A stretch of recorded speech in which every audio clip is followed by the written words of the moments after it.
OBC आरक्षण संदर्भात एक महत्त्वाची बैठक आज मराठी पत्रकार संघामध्ये पार पडते।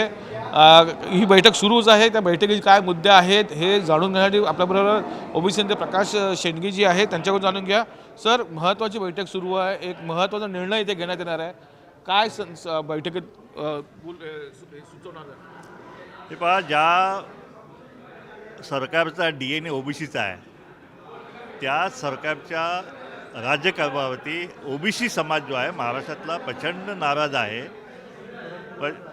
प्रचंड रागावलेला आहे आणि संतप्त आहे। कारण दिवसाढवळ्या या ओबीसींच्या आरक्षणाच्या ज्या सवलती आहेत त्या लुटल्या जातात, त्या लाटल्या जात आहेत। एकीकडे जातनिहाय जनगणनेचा आम्हाला शब्द दिला तो पाळला गेला नाही अशी एक भावना जी आहे ती ओबीसी समाजामध्ये झालेली आहे। अनेक गावचे सरपंच जे आहेत ते त्या ठिकाणी ठराव पारित करत आहे की आम्ही ज्या जनगणनेमध्ये जातनिहाय जनगणनेचा शब्द सरकार पाळणार नसेल तर त्याच्यामध्ये आम्ही सहभागी होणार नाही, आम्ही बहिष्कार टाकू, अशा अनेक शेकडो ग्रामपंचायत ठराव पारित करत आहेत। इकडं बोगस कुणबी दाखले घेऊन जवळपास 90% ह्या ज्या स्थानिक स्वराज्य संस्थेमध्ये जागा ज्या आहेत त्या जागा हडपल्या गेलेल्या आहेत। आज एक धक्कादायक निकाल आला, पट्टणकुर्ली जिल्हा परिषदेचे जे निवडून आलेले होते बोगस कुणबी दाखल्यावरती त्यांचा जात पडताळणी दाखला रद्द जो आहे तो जात पडताळणीने केलेला आहे। तर आमचा पहिला विजयसुद्धा झालेला आहे की हे जे बोगस कुणबी दाखले आहेत हे सगळे जात पडताळणीमध्ये हे सगळे बाद झाले पाहिजे आणि त्या ठिकाणी पुन्हा मूळ ओबीसीला जो आहे त्या ठिकाणी न्याय मिळाला पाहिजे, ही आमची भूमिका आहे। निधीच्या बाबतीत एकीकडे मराठा समाजाला 25-25 हजार कोटी रुपये दिले जातात 3 वर्षामध्ये, आम्हाला 10 वर्षामध्ये 2,500 कोटीसुद्धा मिळत नाही आहेत। सारथीला एक न्याय, मराठा समाजाची जी सारथी जी आहे विद्यार्थ्यांसाठी काढलेली महाज्योती जी ओबीसींच्या विद्यार्थ्यांसाठी तिला एक न्याय, हे काय चाललं आहे महाराष्ट्रामध्ये? मग त्याचा उहापोहून आढावा घेऊन आज आम्ही या सरकारच्या धोरणाविरुद्ध आणि राज्यव्यापी आंदोलन जे आहे ते आम्ही आजच्या बैठकीमध्ये आम्ही जाहीर करणार आहोत। आमचा पूर्ण आंदोलनाचा कार्यक्रम जो आहे तो आज आम्ही जाहीर करणार आहोत आणि सरकारनं कुठल्याही परिस्थितीत ही जातनिहाय जनगणना केल्याशिवाय आम्ही स्वस्थ बसणार नाही।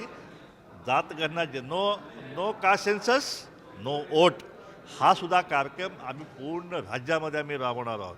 आज आम्ही आंदोलनाची भूमिका जाहीर करणार आहोत। 5 वाजता आमची पत्रकार परिषद आहे, त्याच्यामध्ये आम्ही पुढचा आमचा जो कार्यक्रम जो आहे आंदोलनाचा तो आम्ही जाहीर करू।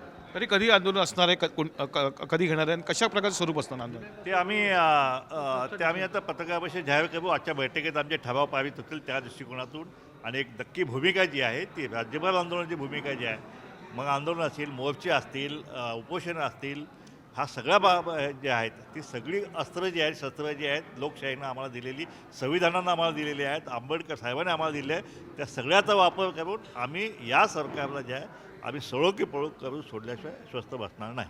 सरकारने किंवा सरकारच्या मधल्या मंत्र्यांनी अनेक वेळा प्रॉमिस केलेले आहेत, अनेक वेळा तुम्हाला आश्वासन दिलेली आहेत, पुढे काय झालं आहे का? हे पहा, मंत्रिमंडळ उपसमिती आश्वासनाचा एक भाग मंत्रिमंडळ उपसमिती नेमली, त्यांनी सांगितले 58 लाख बोगस कुणबी दाखले जे आहेत त्यांची आम्ही श्वेतपत्रिका काढू, त्यांची चौकशी करू, पण कुठं काहीच नाही ना काय। आणि म्हणून ती मंत्रिमंडळ उपसमिती ओबीसीसाठी बनवलेली आहे, ती ताबडतोब बरखास्त करा अशा प्रकारची मागणीसुद्धा आजच्या बैठकीत आम्ही करणार आहोत। महत्त्वाचा निर्णय घेतलेला एक महत्त्वाचा मोर्चा, राज्यव्यापी आंदोलन हे करणार आहे। त्याचबरोबर जी समिती नेमली, उपसमिती नेमलेली आहे सरकार करणार, ती पण बरखास्त करा असंही मागणी ते करणार आहे। त्यामुळे एक स्ट्रॉंग भूमिका आता ओबीसी नेत्यांकडून घेण्यात येणार आहे आणि ह्याकडे आता सर्वांचंच लक्ष लागलेलं आहे। Video journalist Naresh Kapil Raut, Zee media, Mumbai.